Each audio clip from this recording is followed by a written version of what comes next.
So, Mr. Ralph Anthony, this is episode one in my interviewing successful men.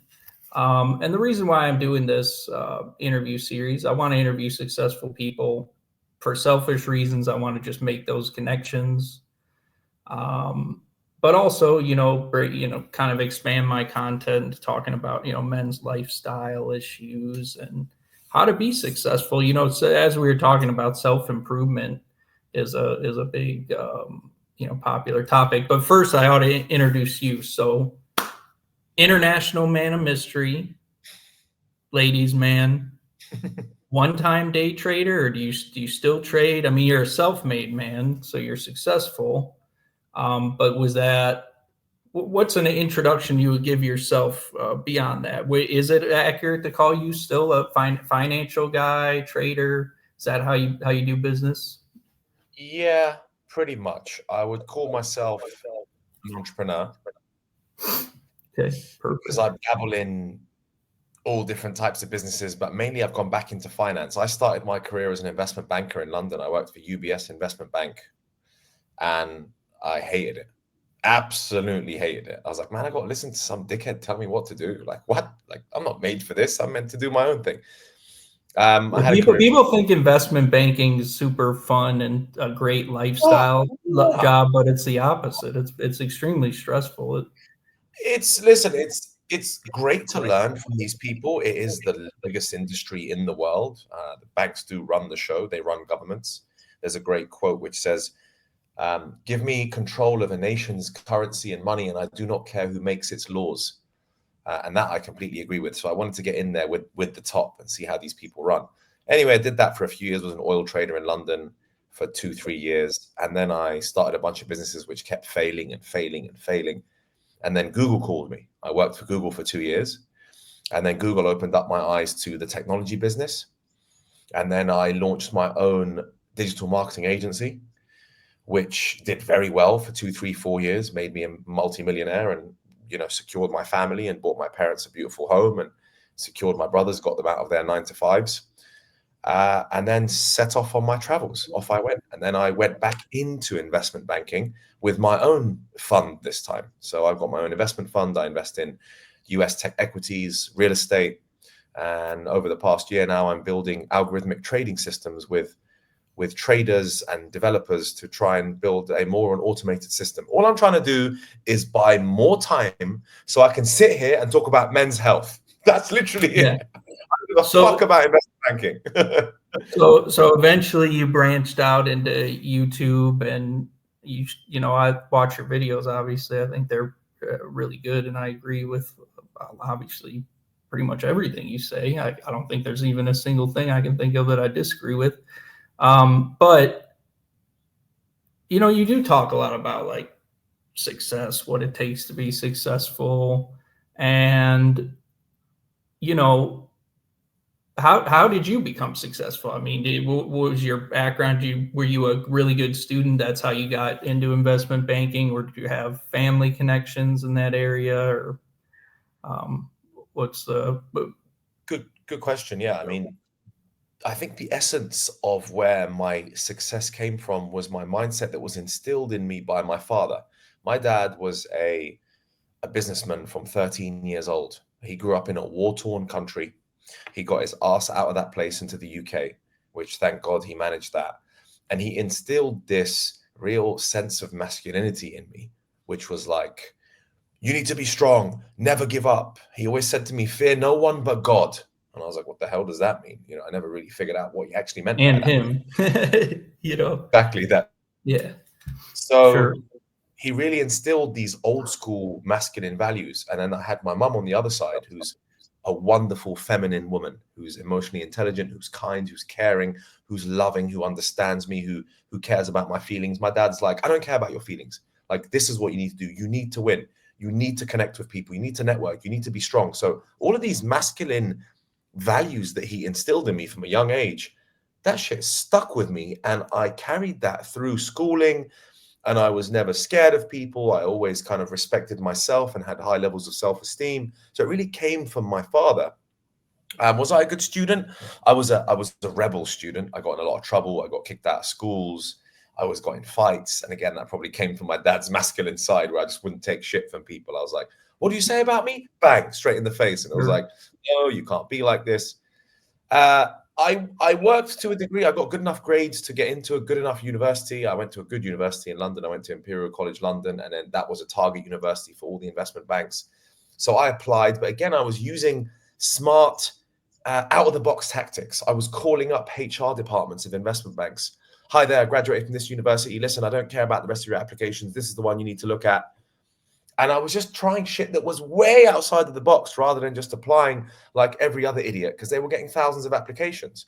And eventually one woman picked up the phone and was like, listen, I really like your style. God, you're confident. Where did you learn this from? And she was like, cool, you can come to the assessment center. Pass it. And that was my first job at UBS.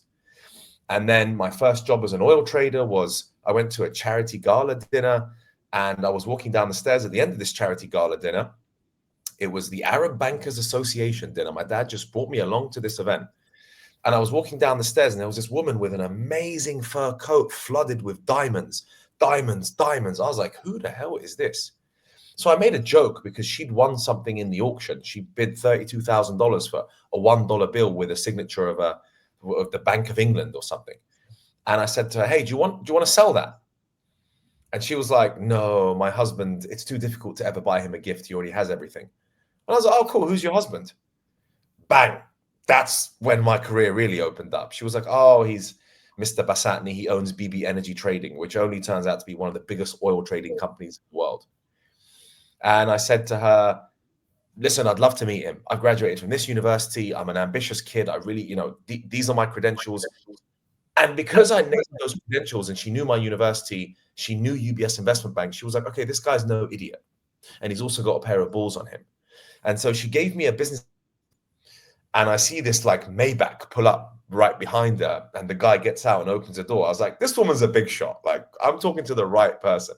She wrote down her name and she said, call me tomorrow at 12 o'clock. So I call that number the next day, and she answers, and it's a servant of hers. And then she puts me, and then she was like, okay, 1 second, I'll give you Daniela Basatny. Passes me on. Gabriella Basatny was her name. And Gabriella said, listen, send your CV and cover letter to this address. Sent it. 4 days later, I got left a voice message on my phone. I remember I got stoned with my friends the night before and woke up late that morning, unsure about where I was heading in my life. And there was a voice message saying, be at this office at 4 p.m. on Thursday. I went to that office. And it was opposite Harrods in Knightsbridge, which is the most expensive, most exclusive area in London, in the world. Like, price per square meter in Knightsbridge is insane. I walk into this office. I think it's still the most expensive, isn't it? Or probably one of them globally, yeah. And I walk into this office, and it's gold. The place is dripping with gold, and it was like proper old school Arab oil trading office. And then this 75-year-old walks in who can, barely stand, and sits down, asks me 4 questions. The interview lasts 15 minutes, and he's like, you can start on January the 1st.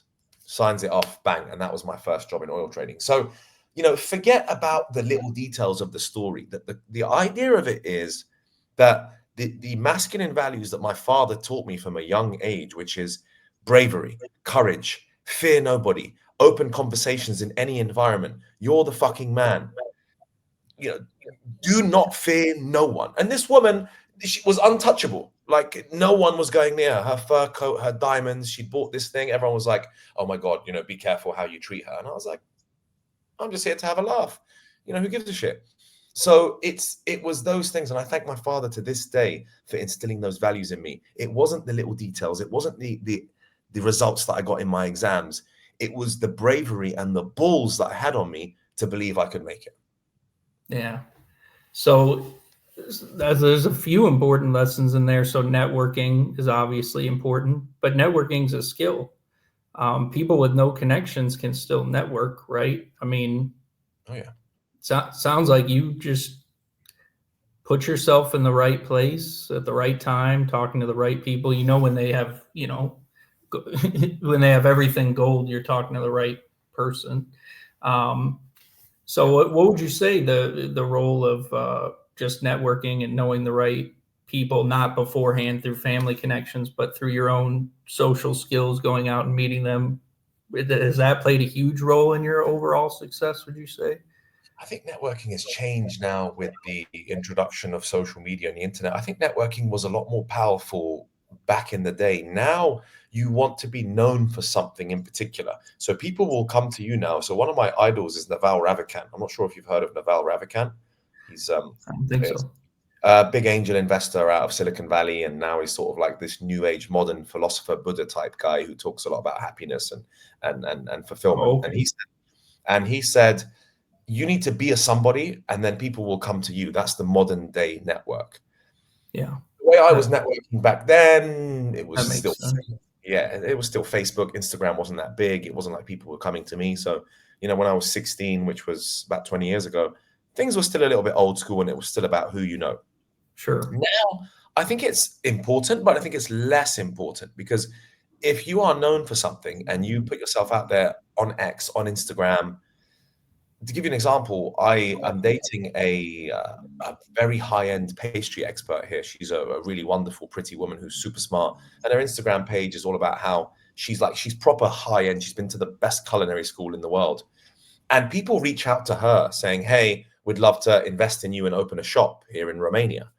So that's the new age networking. New age networking is put yourself out there, be known for something, try to be the best at something, and eventually people may just come to you and utilize your services. Now, is networking still important? Of course, it is. Not as much as it used to be, but it definitely is still about who you know. And who you know comes from, again, how big are your balls to walk into certain types of rooms? And this also comes with stuff like charisma, looks. Image is still super important. If you look the part, people invite you into rooms. I especially found that to be the case in the States. When I moved to the States in 2022, I was awarded a green card and I ended up meeting so many successful people in Miami because it was more so the image that I portrayed and the personality and the aura. It was like I was always dressed well, I was always in good shape, I always wore a nice watch, and people are like interested to be like, hey, come to this party, or oh, come to this event that we've got. And you would go there and you would network and you'd collect names, and it's still definitely important to be networking.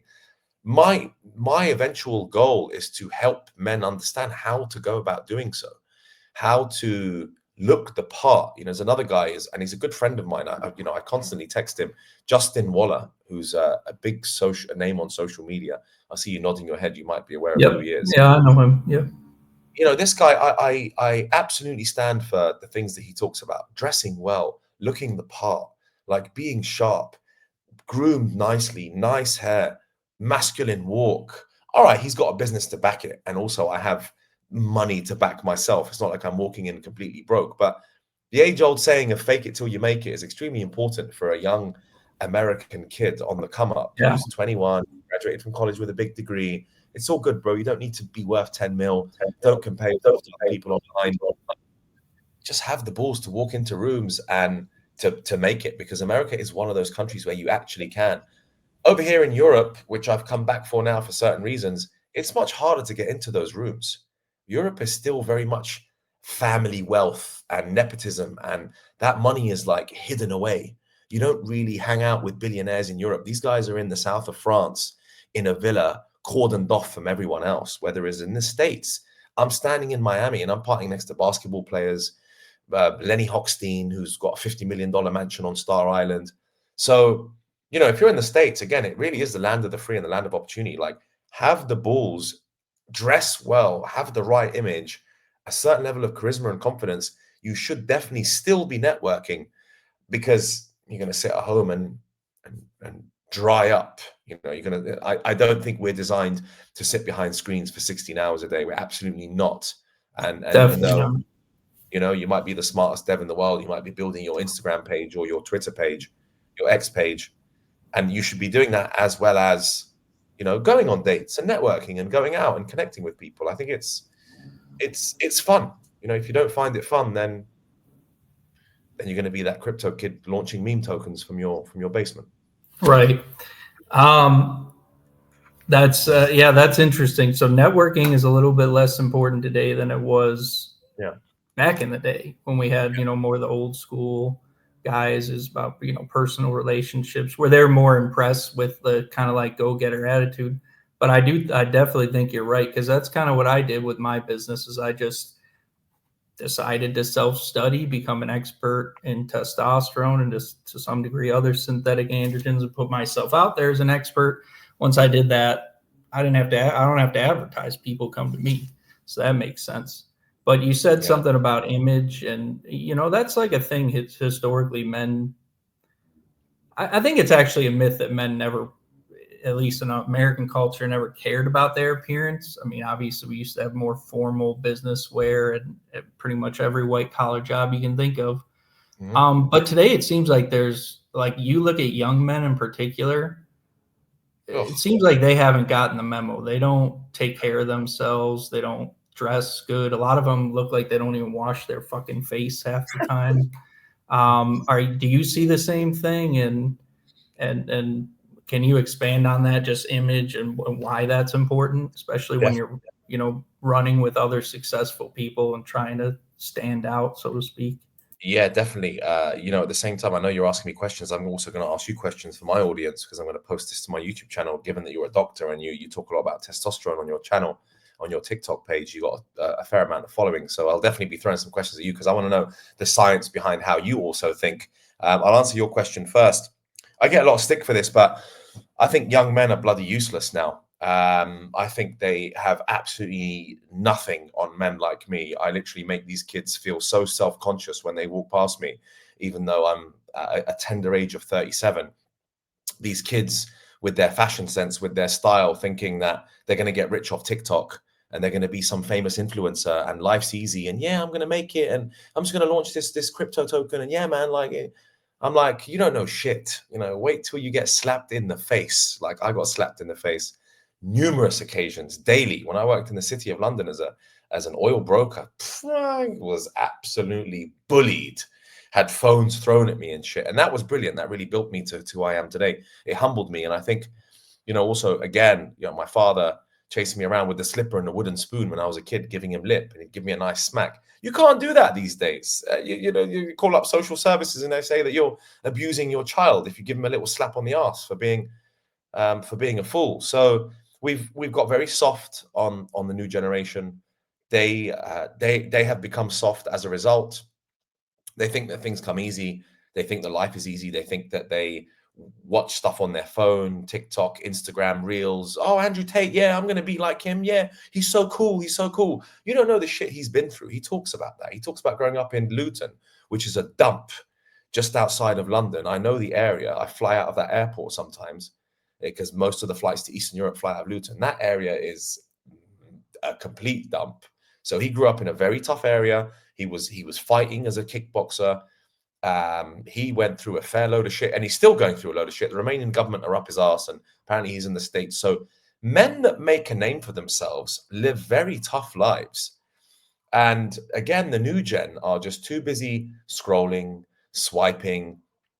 Don't get me wrong, they got such access to amazing information that they are intelligent and they are ahead of us in the sense of access to information because they have so much of it that the kid can learn anything. If he's a 17-year-old, if he's willing and able, he will learn everything about testosterone and be able to recite it a month later. So they do have access to the info. So that's great for them.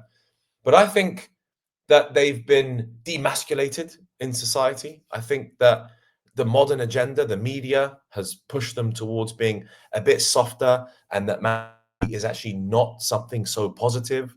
Like pipe down, be careful, your woman is going to do this, and be very politically correct rather than just speak your mind, be strong, speak your mind, stand for something. We've veered so far away from the Spartan warriors in the movie 300 to the average male now, which again, I can sort of flip this on you and ask you, do you think that, I mean, I've seen statistics on this, but it seems like what I'm saying, and the problem is that testosterone levels in men has been depleting over the past 20, 30, 40 years. Is that the case? And why is that the case? Yeah, I'm writing a book on not that topic, but I address it. Yeah, it is true. Testosterone levels are on average a lot lower than they used to be even 50 years ago. There's a lot of debate why that is. I think the primary reason in the West, because it's not just in the US, it's in all Western countries, um, is there's two factors. One of them, which is not controversial, is something called metabolic syndrome, just obesity. You can think of it like that. People are far more unhealthy, and that has, wide-reaching effects on all kinds of hormones, actually, not just testosterone. So the obesity rate in America for children right now is around 20%. 100 years ago, it was like 2%. So that's definitely one of the big factors. I think the other factor is, which is it's more controversial, is our circadian rhythms. We're in front of screens all the time. We're exposing our eyes and therefore our brain to all kinds of signals that it's not used to. Our brains are designed to basically run our endocrine system off of terrestrial sunlight. So at certain times of the day, you get certain frequencies of light from the sun. That's what turns on, pretty much all the hormones that are controlled by the hypothalamus, pituitary gland, etc. So when from a young age, you're just constantly in front of artificial lights, I think that also plays a huge role, and also plays a huge role in obesity and just the metabolic issues too, because we know that circadian rhythms are, even have, regulate our metabolism to a large extent. So those are the two big reasons. Okay. But I definitely agree with everything you said. The young men today are soft pussies. There's just no other way of putting it. They're weak. They do have access to lots of unstructured information. And Right. This is the key thing, is it's bad enough that they're weak pussies because they don't have any real trauma when they're growing up. I mean, the only trauma, divorce, divorce rate's high. But you're right. A lot of young men, I was kind of raised similar to you. I wouldn't say my dad was probably as strict as you, but he was a successful guy in finance. He was a bond broker, did very well. And kind of instilled the same, values in me and my brothers too. But the key thing is, I was still in that generation where, we didn't spend a lot of time in the house. We didn't spend a lot of time in front of fucking TV screens. We got into fights. My mom, great woman, she passed 2 years ago from cancer, but she, during the summer, because my brothers were a year apart, she kicked us out of the house because she knew that if we stuck around, we'd drive her fucking crazy. And we would have. We would have, been a nightmare. So we, had a lot of, we had more social interaction and more, I don't know how else to say it, opportunities to be traumatized, bullied, whatever. I was bullied as a kid. I was a bully. That type of shit. You just don't even see that anymore. Because a lot of times you don't even see young boys even hanging out with each other because the parents are so fucking paranoid, or their play, even from a young age, is so like heavily regulated, and everybody's worried about their fucking feelings. Yeah. The world, especially if you're a man, the world doesn't care that much about your feelings. Especially as you get older, they don't give a fuck. So yeah, how much, I don't know, this sounds like kind of a weird question, but how much did trauma and failure play a part in your success? Because you had businesses, you said, that have failed. Obviously, it must have not been easy when you're trying to break into the finance industry with essentially no, family connections or anything. So you must have had to fail a lot. But how do you think failure plays a role in success? Because I agree with kind of where you're going with that too. Massively important. The reason I've got to where I am today is the rejections from the applications that I sent, the rejections from the women, the failures in business, because I've failed more times in any of those things than the average person, than 99% of men. I've seen results in those things because I grew resilient. I was like, nah, she doesn't want it. Shit, that company doesn't want to employ me. They're not interested. They said my CV is not good enough. all right, that business didn't work. Maybe I'm not meant for it. I was trying to start businesses from 16, 17 years old, from milkshake shops to a company that bikes that glow in the dark called the High Glow. I was trying to import bikes from China. I was trying to start all sorts of shit. A P2P roulette game where the actual house could own the roulette table and you could like beat the house and take over. I was coming up with anything I could to make money. That was it. I was like, I need to make money. I want my freedom. It was all about my freedom from a young age.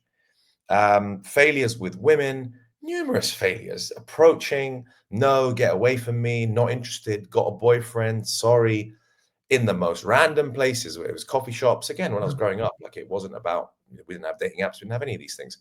So, again, like the younger generation and my audience is not really the 18 to 24 year olds. Very few 18 to 24 year olds. My audience is mainly 25 plus on YouTube, thankfully. So I'm not really appealing to the younger guys because they're going to be like, oh, well, what do you know? And I'm like, listen, punk, you sat with me for 5 minutes, you'll realize what I know.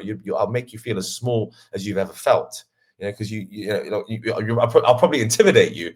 But from a distance, they're keyboard warriors. They tap on a keyboard on TikTok, they laugh, they think, the stuff that they watch, the stuff that entertains them now, the stuff that they think is cool, they think, it's like you need to shove it down their throat and be like, oh, look, I'm driving a Bugatti and you're broke and you have nothing. And that like seems to incentivize them. It's a super strange way. I think we've got really bad male role models, to be honest. I mean, there's other role models that I really like. Jordan Peterson, I'm a big fan of. There's a bunch of others I can reel off, but where's Watson? This guy out of Miami driving a Bugatti with a number plate convict on it, went to prison, comes out and is like a complete asshole to people, is 5'8" and is like yapping down people's throat. And it's like, and kids are like, oh, it's so cool. So it's fascinating. That's the guy who's like made that big scene trying to fight that one guy at that conference a few months ago. It was all over YouTube, right? He's like, just some huge. He's like a psychopath. Like that's an important thing. How many? A lot of millionaires. A lot of very successful men. How many of them? In my life personally, the most successful men are also the most generous men. They're also the most kind men. They're not. I mean, they are assholes in a way. I mean, that's part of being successful is you develop that a little bit, but they're also simultaneously the most generous people. They're not like that guy. That guy's a fucking clown.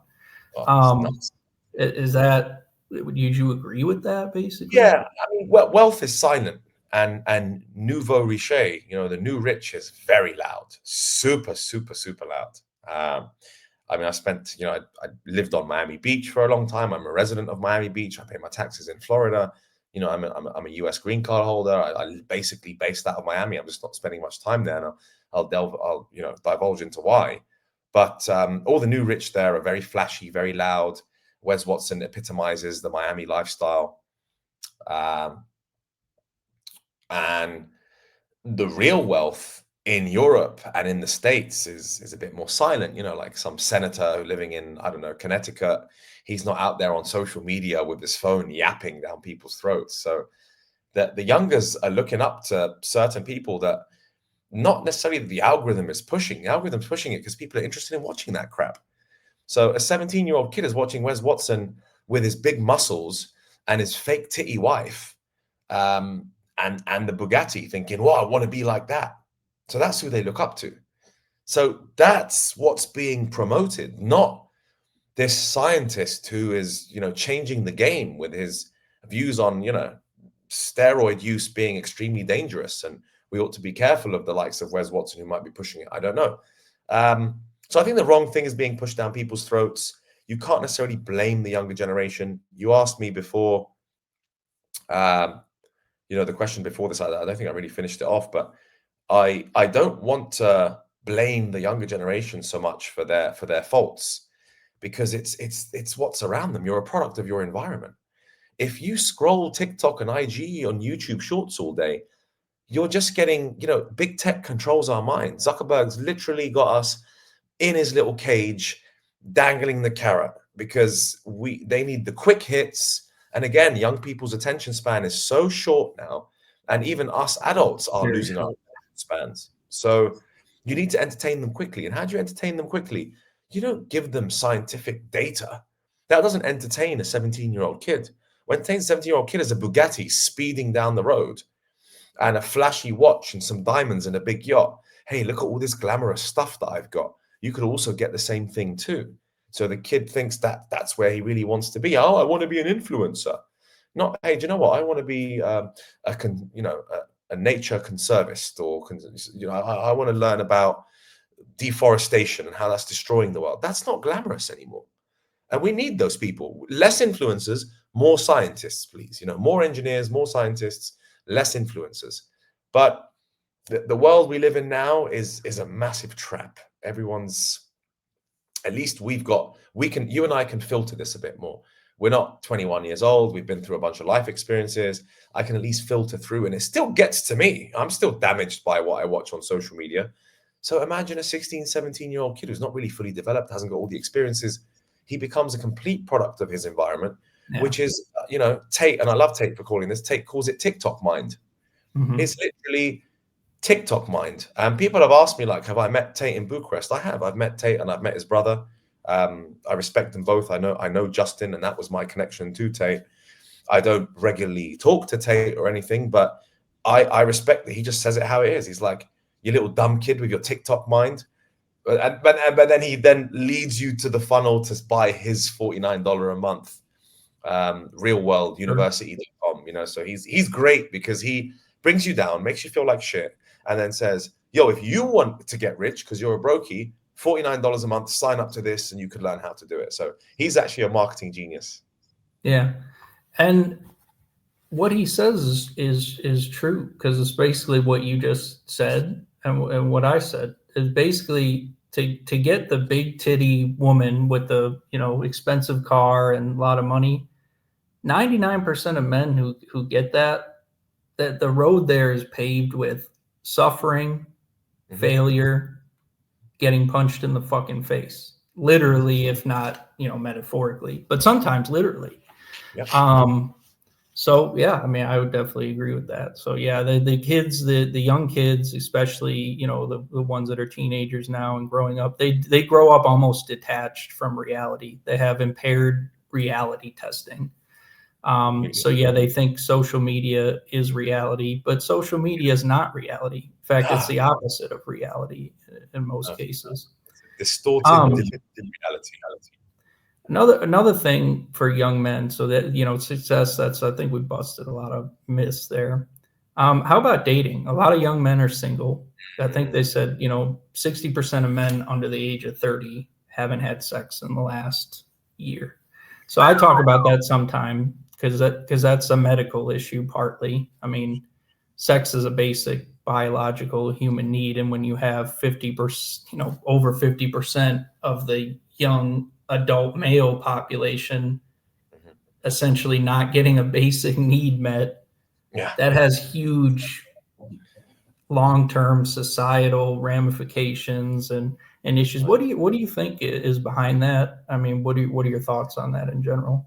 Yeah, it's an absolutely huge issue, and it's the reason why I started my YouTube channel. I started my YouTube channel because I realized the pain and suffering and the isolation that men are experiencing, not just with dating, but generally just isolation with connections and human interaction.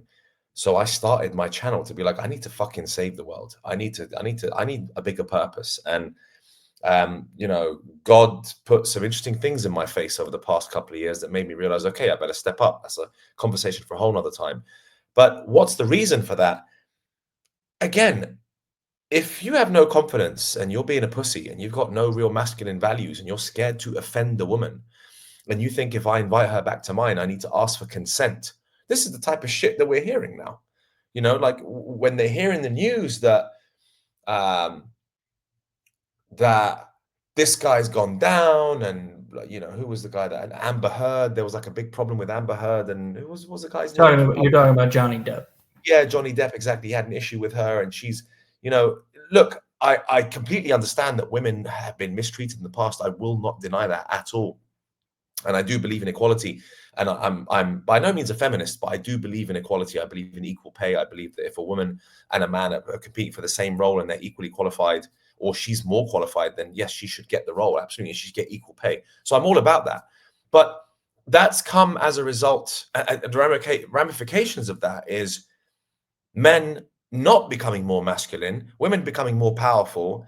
And instead of men becoming more powerful than that, they've like, oh shit, we better just sort of stay down here because I don't want to get in trouble.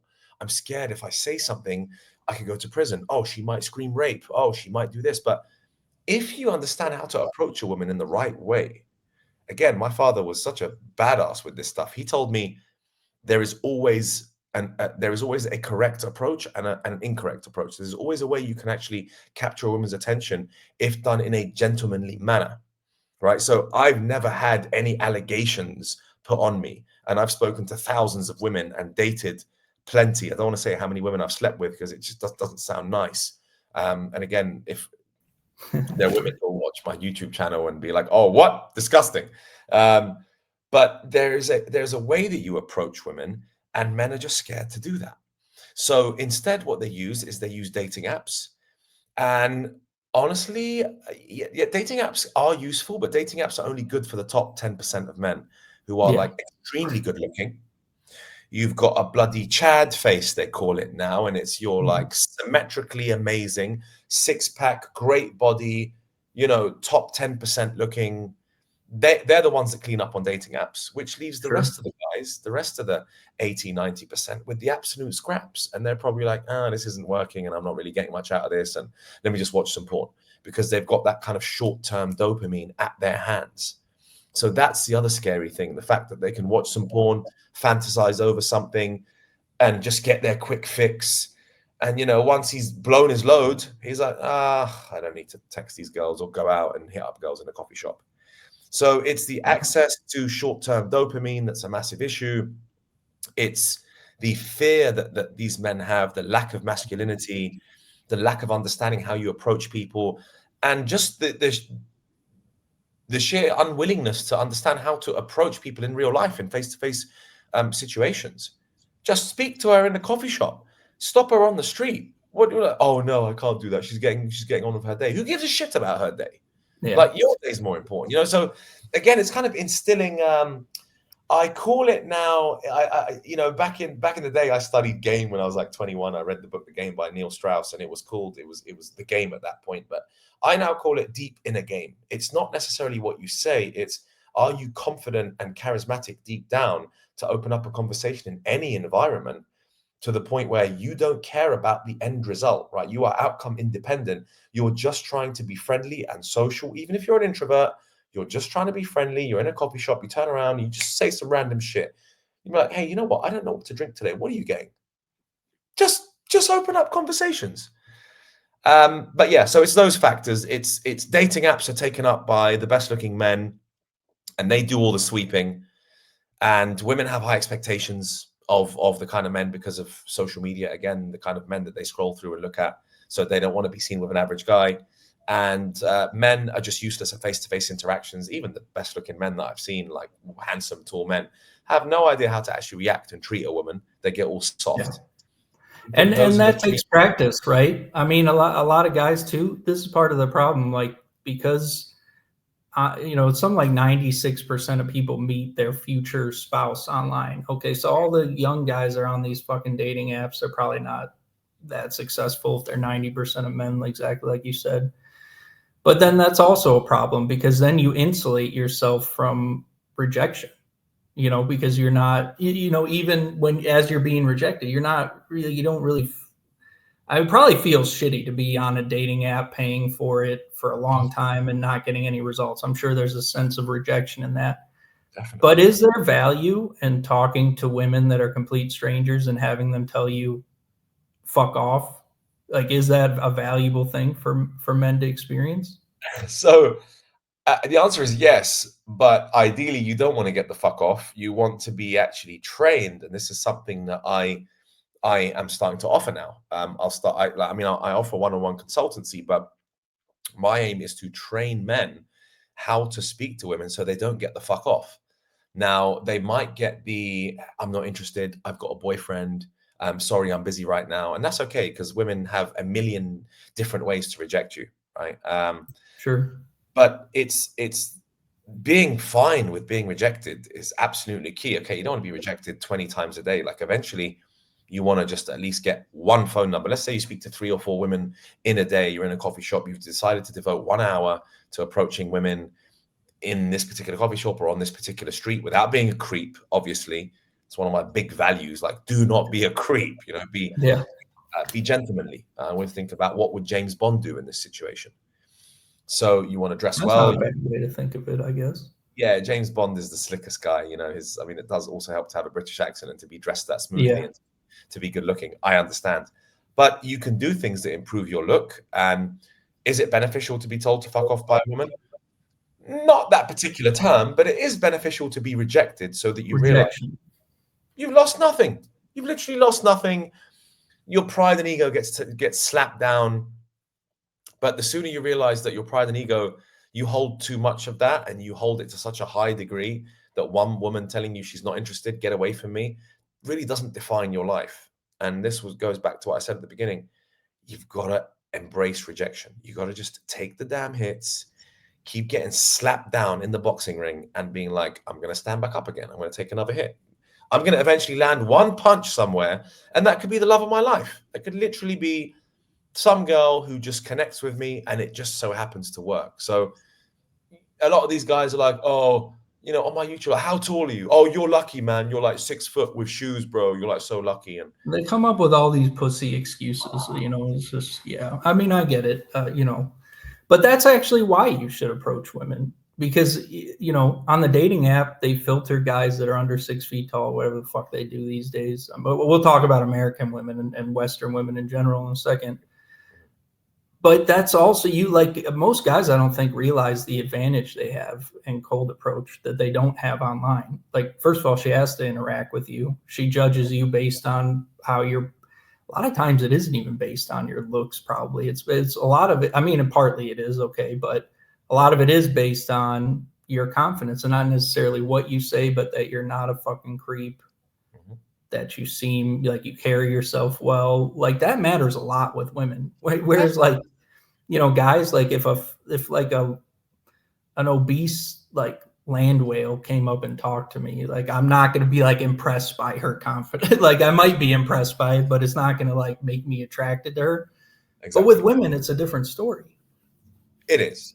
But you also do need to look attractive to a degree. I'm not going to lie. You don't want to be. Yeah, so looks do matter. So let's talk about that. So what are the misconceptions that men have about image and how important it is in success in business, which you touched upon, success with women? It seems like self-explanatory, but there's probably guys that haven't really thought that deeply about it. And the reason I know that is because I fucking see them all the time. Like I said, they walk around like they don't comb their hair, they don't brush their teeth, like they just look disheveled. So do you agree with that? Are you seeing the same kind of thing? I am seeing the same thing. I'm seeing such a, you know, again, social media is controlling our minds and we see such a small percentage of people and it's such a tiny percentage of men who are tall, ripped to shreds and looking damn good. I've got this Michael Morione guy, this Italian model, all over my IG feed, and I'm sure all over everyone's IG feed, because people want to see pretty things, right? So that's just the way our human mind works. We want to see pretty things, and pretty things just pop up on our IG and on TikTok. So that sets the standard very high, which then makes you feel like shit. Imagine how much worse this is for women. I was with a girl today, stunning. Met her in the gym a couple of days ago. Body unbelievable. These Romanian girls are fucking gorgeous. And she's like, oh my God, my breasts and my nose, and I need to change this and this, and I need to change 100 different things. And she's stunning. So I'm like, imagine what's going through her head and what she needs to see on social media. Men are also going through the same thing, although I think women are more self-conscious than men to a higher degree, to a higher extent. Men are also self-conscious. And because they have such high comparisons, because all they see online is the cream of the crop, they're like, oh shit, man, this guy's like so good looking, it's not even worth even trying, and I'll do my hair and get a haircut. You can always improve yourself. This is so there's different. I don't know if you've heard of, like, there's black pill, blue pill, and red pill. Oh yeah, oh, very familiar.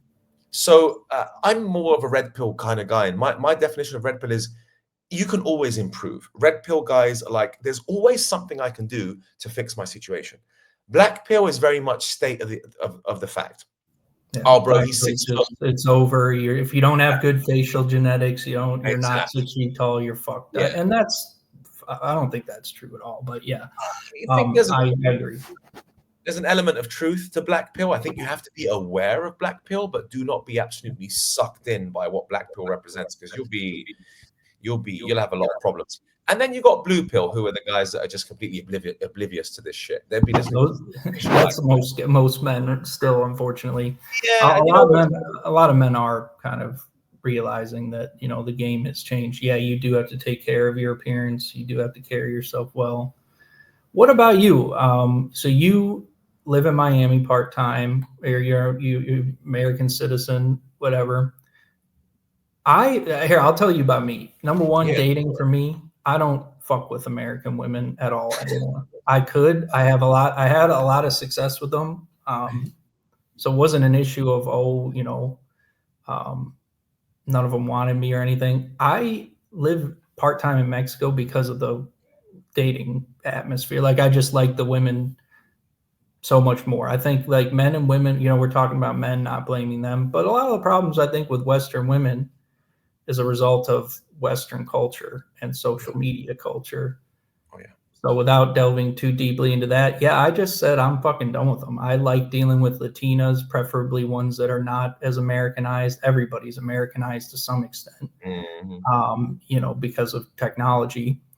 But yeah, I prefer girls that don't even fucking speak English. My life is so much better. The girl I'm dating right now is very feminine, sweet, family oriented, young, takes care of herself, beautiful.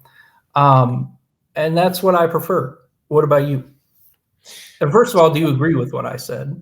Absolutely, And man. what is your kind of strategy, I I did guess? a video that went viral in America called "Good Luck Dating American Women in 2024." Yep, And I saw that. that video was the one that really pushed my channel to new heights. And I was getting DMs from all sorts of people in the industry that I respect a lot. Owen Cook being one of them, Michael Sartain being another. And I was like, oh shit, I better talk about this a bit more often. And man, like, American women for me are the most fun. I have the best time with American women in terms of, like, the sex is great, and they're so, like, they're very liberal, they're open. We talk, like, I get on with them the best. We'll smoke a joint, we'll laugh, Yeah, we'll they're kick. fun. Don't get me wrong. Oh, They're fun. most fun, super fun girls. Love American girls for that. But to settle down and to have children and to have her as my wife, she better be from some town in Wisconsin and she doesn't have a phone and she's grown up on a farm and she loves Jesus. Because then there's a chance that And I'll how lock. many of those are out there, you think?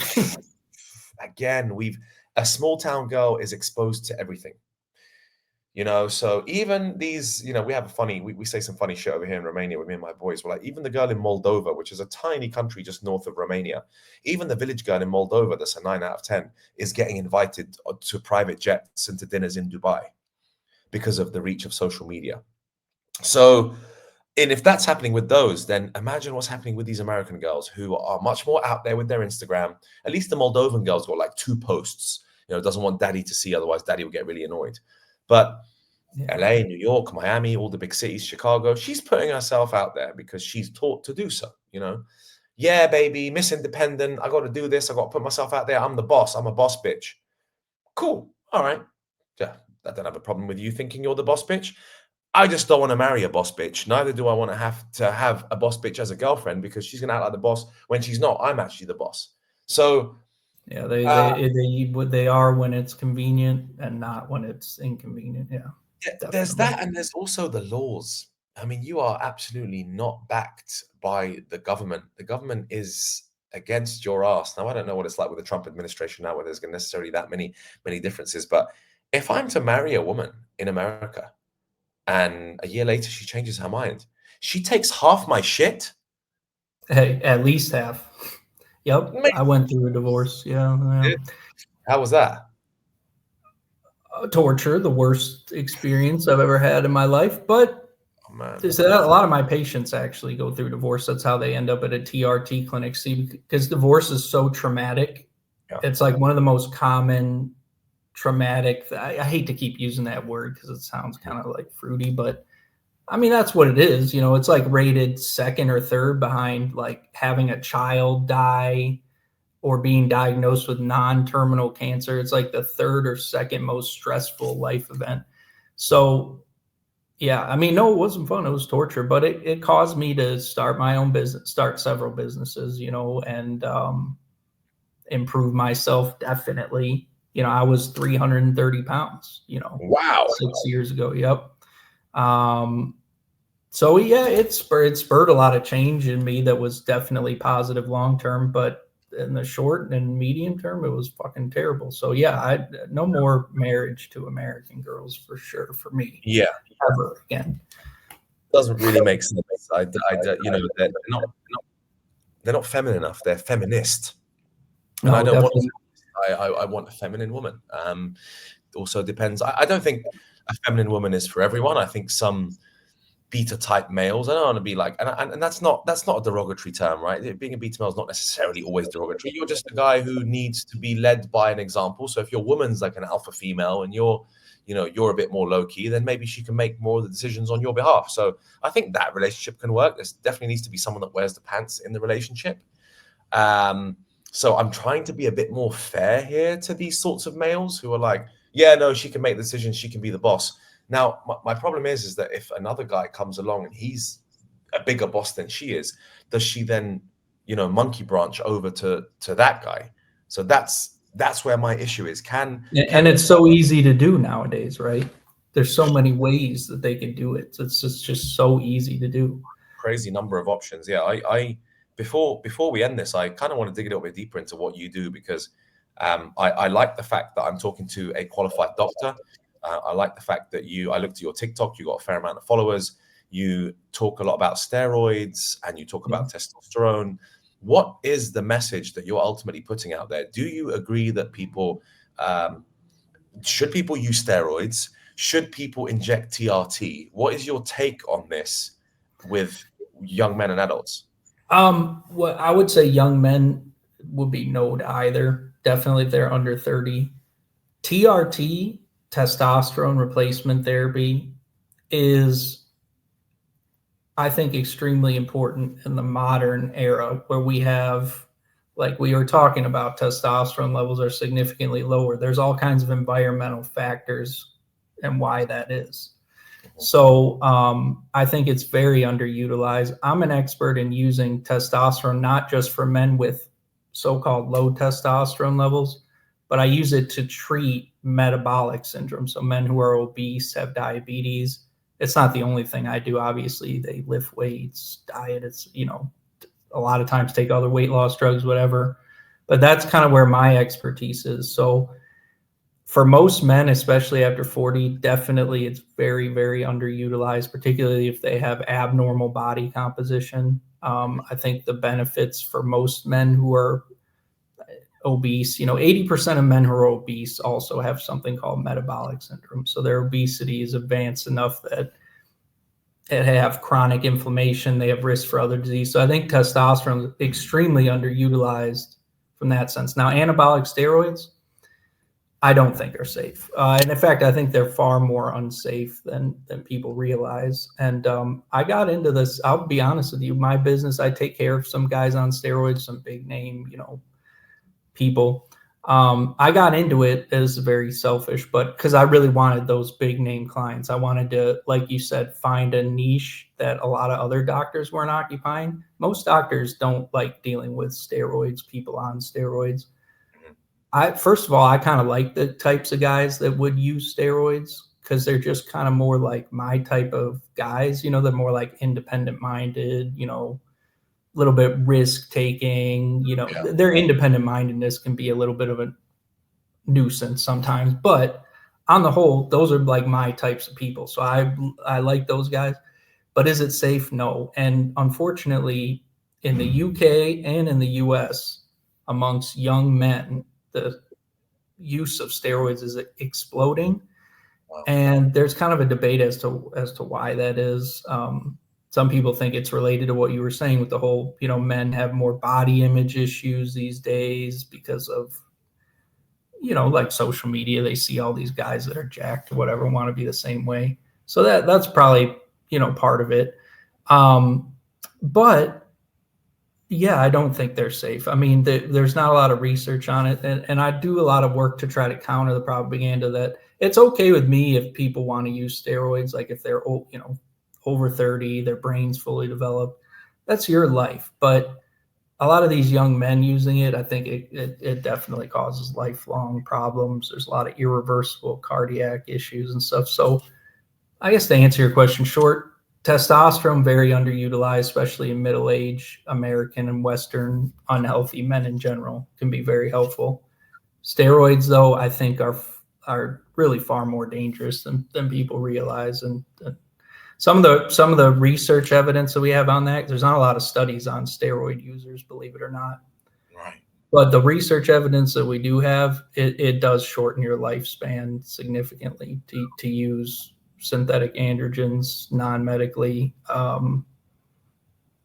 So yeah, definitely not a pro steroid person. So the guys that I take care of that are on steroids, I order their echocardiograms, I monitor their blood pressure, I prescribe them cholesterol medicine and other stuff to manage side effects, but I don't give them any steroids. Like I don't prescribe the steroids or anything like that. It's just more of a like risk reduction type of thing for a special population that I think has been largely neglected. But that's really the two things I talk about. Lovely. How can myself and my subscribers and my followers on Instagram increase their testosterone levels as they hit 30, 35 plus? The best thing to start with, I think, and this is going to sound people are going to be skeptical. The single best thing you can do is in the morning when the sun rises is be outside and expose your naked eye, not, behind contact lens or whatever, to early morning sunlight. Nice. That I think is by far the number one lifestyle thing that people can change is just trying to have a normal circadian rhythm and try to limit your exposure to screens after sundown. That's pretty fucking hard to do in South Dakota where I live, where it gets dark at like 4:30, in the winter. But to the greatest extent possible, if you can do those things, that can, I think, definitely help, particularly young men who really need to stay away from androgens, especially if they're under 25, because their brain's not fully developed. Right. So we know even testosterone can interfere with brain development. So, yeah, but that I think is the number one thing. Obviously, don't be obese, but I mean, sure. How does diet seems hard for a lot of people to do. How does diet coincide with this? People are very confused as to what they should, should you follow the balanced Mediterranean diet, or there are a lot of people talking about carnivore diet? What diet do you think is best to maintain? Well, this is the thing with the diets is the reason why they can never come to a consensus that's universal. I think most doctors believe in the Mediterranean diet these days, because that has the most long-term whatever study evidence.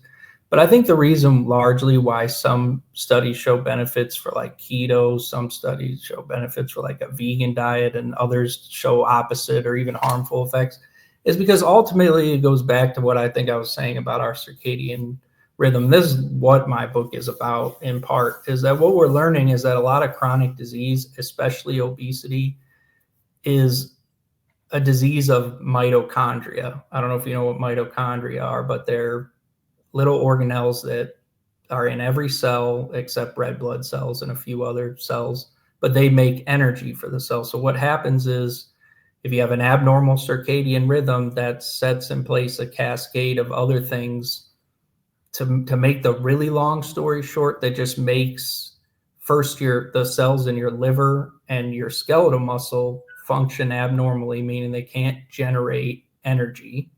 Right. As efficiently, and that causes all kinds of other downstream effects. I forgot where I was going with that. Mitochondria. I don't know why I just forgot. You're talking about mitochondria. Yeah, mitochondria. Yeah. So I think it's to sum it up in one sentence, it's an environmental disease with obviously lifestyle factors play into it, but it's hard to escape these fucking screens, man. It's hard to I know. escape these, the high efficiency LED light bulbs, and it's hard to live that life that our ancestors lived for 99.9% of humanity, where it was all about the sun goes up, the men go hunting, the women do whatever the fuck women do, gathering berries or whatever. And then, they come back, they eat one like big meal a day, and then they're basically starved the next 2-3 days until they kill the next. I mean, that's how we lived for most of our, evolutionary history. And the problem is modern lifestyle, modern living appliances and stuff have kind of detached us from that, and that has hugely hugely important cellular consequences that are actually finally just being described in the major journals. But yeah, it's hugely important, and that's really, I think, what underpins a lot of the disease, and maybe even a lot of the behavioral stuff. These kids get fucking addicted to their screens. There's a dopamine reward thing, like just like you were saying, when you're scrolling the feeds or whatever. I mean, you're just fucking probably damaging your brain somehow. I mean, I'm not an expert in that, but I would imagine it's not good for you. It definitely detaches you from reality, which is not good. But yeah, I know I've taken up a lot of your time. You're a busy guy. What's next? The last question I want to ask, like, what is in your future? What are you planning on doing? Are you starting any new businesses anytime soon? Or are you really focused on can we call it a coaching business? Is that what you're doing essentially? I don't know what to call it. I don't like these modern words, coaching and influencer. I'm just being me, but my future looks like there's 3 parts, there's 3 pillars to my life right now, and I only do the things I love doing. One part is my investment business and building this algorithmic trading fund and finding the right people to give myself a 20-30% return, have that automated and build a system around that, and then raise capital. So I still am a capitalist. I still want to build capital so I can take that capital and put towards things that I care about, like hiring a videographer and making movies about these sorts of things to impact men. The second pillar is my YouTube channel, my personal brand, which is ultimately helping people become more masculine, helping men achieve their goals, helping them with their fitness, finances, and dating. Those are the 3 pillars that I focus on. And the third thing is, I've always been a musician. I love music. I've got this massive DJ set here in the house. I DJ on the weekends. I was a singer as a kid, and I just love doing that creative stuff. To me, it's just the creative arts, and I like DJ on the weekend. I DJ'd on my terrace here in Bucharest to like 10 of my friends. So that shit's just super fun. So I just do things that I just love doing and naturally gravitate and naturally curious towards. But the one that's giving me the most purpose is definitely the coaching business, if you like, sort of speaking my truth, speaking my heart out on social media, doing one-on-one consulting with guys, and building a network of kind of elite strong men who want to be part of this group, who want to rise together, who want to build businesses together, who want to put the word out together. I think we're much stronger as in tribes and in communities and in groups than we are alone. I'm noticing a lot of men that are created out there, a lot of people who are charged for the hour of consulting. I'm getting a lot of success to me saying they've got a problem with so and so. So, and I like that because it's filtering out. When I went free for 24 hours, and I was getting like all sorts of a free consultation, and I don't think they would really fit the bill. I do want to help as many people as I can, but there's really a limit to how far I can go and with my time. So really my aim is to build this community of elite men, start then doing stuff like retreats, take them to Thailand, take them to Bali, take them to London to do a little bit of like street game, or to understand, or go out with me and understand like how to talk to women and how to dress. So really I want to do face-to-face masterminds and retreats to beautiful places to clear their minds, to get them out of this societal bullshit. Maybe we do like a psilocybin trip and get them closer to God and get them closer to their spirituality. I really want to bring them into my world because I live, in my opinion, I live such a beautiful life, and it's so enriching, and I want others to share that experience with me because they probably haven't had the chance to do so. So really, I think the retreats, the masterminds, a community feel, really bringing strong men together is something that I'm destined for. So I'm going to keep focusing on that. I will keep posting a lot of content. It's a content game now, and unfortunately, like that's just the way you get your message across. So I'm going to post a shit ton of content and just bring more elite men into the circle and try and help more men who need to rise from the ashes. That's my plan. Sounds good. Well, yeah, it's going to be good having you part of my network and being part of yours, moving forward. That's a hugely selfish reason why I'm also doing this too. But yeah, I knew you were the right guy to get on first. Last question, where can people find you? You can find me on Instagram at Real Ralph Anthony. You can find me on YouTube, youtube.com/Real Ralph Anthony. You can find me on TikTok, although I'm not really as active on TikTok. Again, I'm Real Ralph Anthony on TikTok.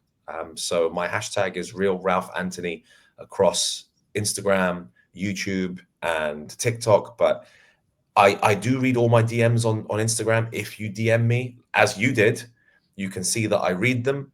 I will respond if it's something worth my time.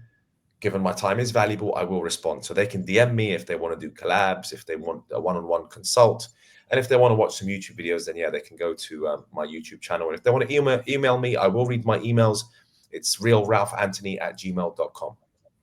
Sounds good, man. Well, thank you so much. And yeah, I hope to have you again. And, we'll do more stuff in the future, but it was really good hearing your thoughts and everything. So we'll put all the links in the description below.